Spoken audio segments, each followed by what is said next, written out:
de ce que vous voyez de l'Ukraine. Merci Nicolas. Faites attention à vous. Retour en France pour les conséquences ici de cette guerre là-bas.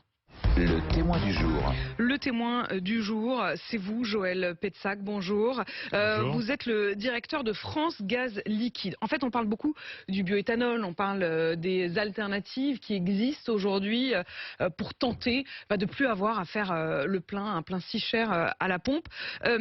C'est pas le seul carburant alternatif, le bioéthanol. Il y a aussi le GPL qui permet de faire des économies. Ça représente combien d'économies par rapport à un carburant classique ? Alors aujourd'hui, ça représente un peu plus d'économies parce que l'essence ou le gazole ont fortement augmenté. Mais en gros, il faut compter sur 30%. 30% moins cher, Voilà. mais il faut faire attention parce que le GPL c'est du gaz, c'est du gaz propane, c'est pas du gaz russe pour le coup. Donc est-ce que les prix ne vont pas aussi augmenter malgré tout ? Alors le marché de l'énergie est fortement chahuté depuis quelques semaines pour les raisons que vous avez évoquées depuis quelques temps. Et donc le GPL aussi bien évidemment. Donc on est passé de 85 centimes en moyenne l'année dernière. On est à 90, 92 aujourd'hui. Donc il y a eu une petite répercussion. Je pense que ça va aussi continuer à bouger un petit peu, mais on n'est pas dans les mêmes amplitudes que pour l'essence et le gazole qui ont pris 30, 40 voire 50 centimes. Est-ce que vous pouvez nous donner le mode d'emploi, l'achat de la voiture, le fonctionnement, combien ça coûte, tous les combien de temps il faut recharger ? Alors, rouler au GPL, c'est un véhicule qui fonctionne au gaz et à l'essence. Donc, il y a les deux carburants qui sont présents sur le véhicule. Soit vous achetez un véhicule neuf chez les constructeurs. Il y a une offre assez large chez Dacia et Renault aujourd'hui. Ce véhicule coûte à peu près le même prix qu'un véhicule essence neuf.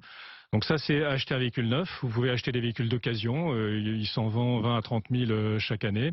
Et puis la deuxième solution, c'est vous avez un véhicule essence qui est pas trop vieux, qui a entre 60 et 100 000 km ou voire moins.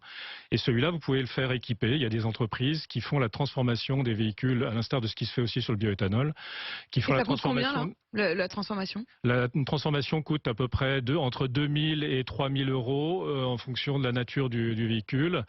Bon, ça permet de gagner sur le prix du carburant. C'est rentable au bout de combien de temps si on roule régulièrement ? En général, c'est rentable au bout de 25-30 000 km. C'est-à-dire qu'il faut plutôt être un gros rouleur ou considérer que le véhicule, vous allez le garder pendant 5 ans. C'est pas dangereux, c'est-à-dire qu'on se souvient qu'au tout début du GPL, il y avait eu quelques explosions, Est-ce qu'aujourd'hui, c'est maîtrisé ? Aujourd'hui, c'est parfaitement maîtrisé. Il n'y a aucun constructeur qui mettrait du gaz dans son véhicule s'il y avait le risque. Il y a eu un accident il y a 22 ans. Et donc aujourd'hui, les véhicules GPL sont bien sûr parfaitement sécurisés et c'est normal. Et on trouve du GPL partout ? Il y a à peu près 1500 stations qui distribuent du GPL en France. C'est une station sur 7 environ. Vous en avez à peu près 40 000 en Europe. C'est-à-dire qu'on peut rouler aussi en dehors des frontières françaises. Rouler au GPL, c'est avoir à peu près la même autonomie qu'en essence. C'est-à-dire que, et en plus, le véhicule fonctionne à l'essence, donc vous avez aussi l'autonomie à l'essence. Vous avez toujours un carburant de secours. C'est jamais une voiture 100% GPL. Alors ça pourrait être, mais c'est plus un choix technique des constructeurs de les faire fonctionner en bicarburant. Il y a des véhicules lourds, des bus, des camions qui fonctionnent qu'au GPL.